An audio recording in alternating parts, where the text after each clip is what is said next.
যে দেশনেত্রী বেগম খালেদা জিয়া এবং তারেক রহমান আমাদেরকেও আমাদের খুব ছাত্র রাজনীতির শুরু থেকে সেভাবে গাইড করেছিলেন,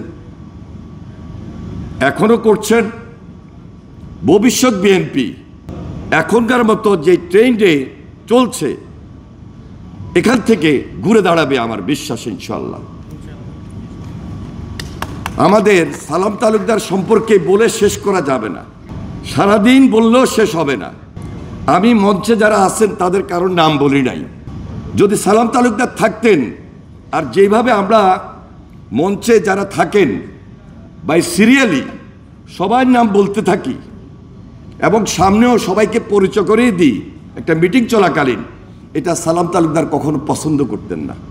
প্রেসিডেন্ট জিয়াউর রহমান বাংলাদেশের জাতীয়তাবাদী রাজনীতির আদর্শের নেতা ছিলেন, আদর্শের শিক্ষক ছিলেন এবং তিনি যেভাবে এই দলটাকে পরিচালনা করেছেন, শিখিয়েছেন শিক্ষক হিসাবে, তিনি কখনো বলতেন না মঞ্চে যারা আছেন তাদের নাম, শুধু বলতেন প্রধান অতিথি, সভাপতি এবং বিশেষ বা অন্যান্য অতিথিবৃন্দ। সেজন্য আজকের এই দিনে মঞ্চে যারা রয়েছেন আমি আপনাদের সবাইকে সংগ্রামী সালাম জানাই, অভিনন্দন জানাই। আমার সামনে যারা রয়েছেন আপনারা সবাই জামালপুরেরই নয়, সারা বাংলাদেশের। সালাম তালুকদার শুধু জামালপুর সরিষাবাড়ির রাজনীতি করেন নাই, তিনি আবার লক্ষ্মীপুরেও গিয়েছেন। তার নেতৃত্বে আমরা ছাত্র রাজনীতি এমনভাবে করেছিলাম, সেখান থেকে কিছু শিখেছি। আবারও বলছি, প্রকৃতপক্ষে যখন কলেজ এবং বিশ্ববিদ্যালয়ে আসি, ব্যারিস্টার আব্দুল সালাম তালুকদারকে আমরা এই দলের মহাসচিব হিসাবে, একজন শিক্ষক হিসাবে তাকে খুব কাছ থেকে পেয়েছি।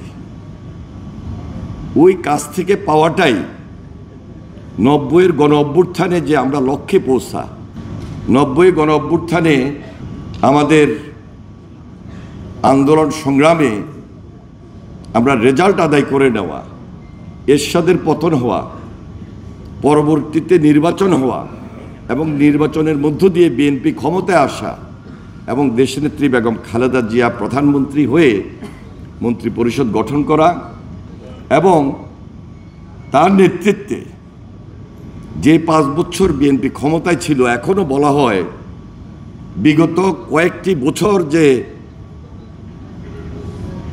দেশ পরিচালনা হয়েছিল, এই সমসাময়িক কালে বা স্বাধীনতার পর সবচেয়ে স্বর্ণযুগ ছিল 91 থেকে 96।